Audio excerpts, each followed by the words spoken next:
Kalau ada leluhur seseorang yang pernah jadi dukun, pernah jadi tukang sihir, kemungkinan besar ada anak turunannya yang mengalami indigo.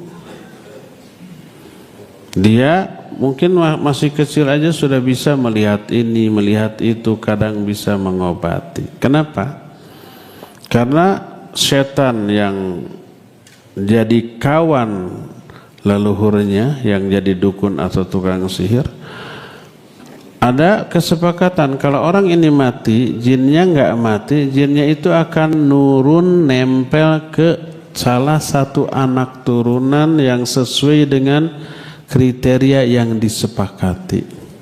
Belum tentu ke anaknya, mungkin ke cucunya, mungkin ke buyutnya, mungkin ke cicitnya, mungkin ke generasi yang kesekian gitu. Ada beberapa kasus ada anak indigo oleh orang tuanya dibawa ke saya, selalu ditelusuri ada nggak kakeknya. Oh iya, datuknya. Nah, kayak pasti ada yang pernah jadi dukun atau jadi tukang sihir. Nah, jadi tidak semuanya, kadang-kadang ke anaknya, kadang ke cucunya dan seterusnya. Kadang ada tenaga dalam yang mereka bilang itu hanya olahraga fisik. Tanpa mereka sadar, gerakan olahraga itu merupakan ritual agama lain. Yang itu merupakan gerakan yang disyaratkan oleh bangsa setannya untuk dilakukan, seperti umpamanya mengatur nafas disertai dengan gerakan-gerakan tertentu. Gerakan tertentunya bukan mukul, nangkis, menghindar, tapi kadang dengan menggosok-gosokkan anggota badan, tangan ke badan, ya, atau terus langkah, tapi langkahnya itu tidak boleh melangkah, tapi harus bergeser tetap nempel di tanah, tidak boleh mengangkat kaki. Pengaturan nafas dan fokus mengosongkan pikiran itu ritual agama lain. Saya kan backgroundnya agama. Saya pernah kuliah dengan dapat mata kuliah tauhid atau teologi Islam atau ilmu kalam. Itu sama tiga-tiganya.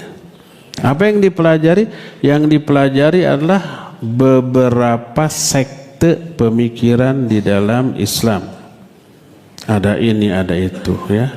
Kejawen ada dipelajari waktu itu, ya. Nah, salah satu ritual, salah satu agamanya itu, ritualnya itu dalam bentuk mengosongkan pikiran dan mengatur nafas. Kadang dengan cara duduk mereka mengistilahkannya semedi. Apa yang dilakukan ketika semedi? Mengosongkan pikiran dan mengatur nafas. Kadang-kadang dengan gerak tangan tertentu harus dalam bentuk melingkar, atau kalau agama lain dengan posisi menyembah sesembahan mereka begini atau begini. Itu adalah sikap tunduk menyembah kepada yang mereka sembah, diadopsi dari agama lain. Kadang dengan berjalan, sekian langkah sujud, sekian langkah sujud, itu ritual dan membuat jiwa sehat, pikiran jadi jernih. Lalu oleh orang, ritual yang membuat pikiran jernih, badan sehat diambil sebagai olahraga. Pada asalnya ritual. Lahirlah beberapa perguruan seperti itu. Dalam bahasa Latin disebut ilmunya kraftologi. Dan mereka mengklaim itu tenaga dalam. Bahasa Latinnya krah. Ada yang menyebut prana, macam-macam. Nah, itu intinya diambil dari apa? Dari ritual agama orang lain. Tidak semua ritualnya, tapi pengolahan nafas dan pengosongan pikiran. Masuk setan. Makanya yang seperti itu bisa mental kalau diserang. Kalau yang nyerangnya sama-sama, ya bisa betul. Tapi kalau yang nyerangnya orang lain, kena aja, ditonjok juga ya. Atau kadang-kadang ngambat, kesurupan. Oh ini jurus Bruce Lee katanya.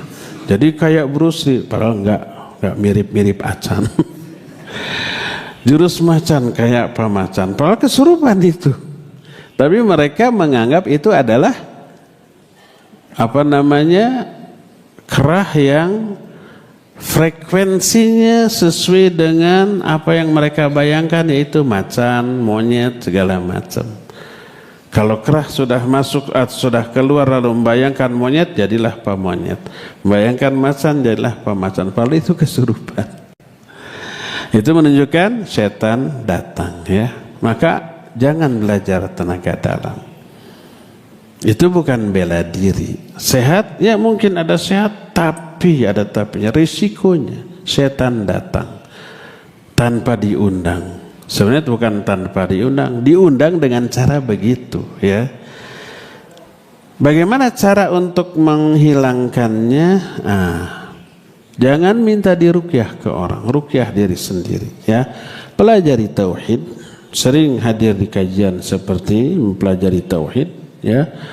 Sering berzikir, zikir-zikir harian, hafalkan Al-Quran sebanyak mungkin, lalu hayati, baca dan niatkan meruqyah diri sendiri ya. Terapkan sunnah Nabi SAW. Pelihara sholat yang 5 waktu secara berjamaah di masjid. Kalau Quran sunnah diterapkan dalam diri, syaitan nyingkir sejauh-jauhnya ya. Dengan belajar tauhid ini membersihkan diri, termasuk dari yang seperti tadi ya. Ada pernah kita belajar sihir, jinnya nempel, bisa pergi. Ada pernah kita melakukan pedukunan, kemudian jinnya nempel, tobat tapi nggak pergi. Dengan ngaji pergi. Ada yang dulu ketika kecil dipasangi susuk gitu ya, susuk katel merenang, ada jinnya. Dengan belajar tauhid pergi. Ini ada ikhwan, dulu ketika kecil ditanam susuk di sini nih, emas di dahi gitu. Setelah gitu, wow, para wanita itu ngejar-ngejar dia.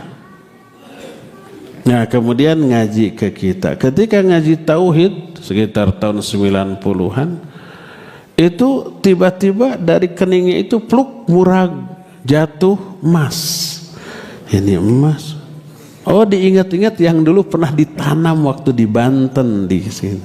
Keluar sendiri dia. Setelah keluar, wanita kabur semua. Jadi dengan belajar tauhid, belajar sunnah dan menerapkannya, insya Allah akan pergi dengan sendiri. Makanya belajar tauhid, mengamalkan disebut tazkiyatun nufus, mensucikan jiwa, termasuk dari pengaruh yang seperti ini tadi ya. Wallahu a'lam bissawab.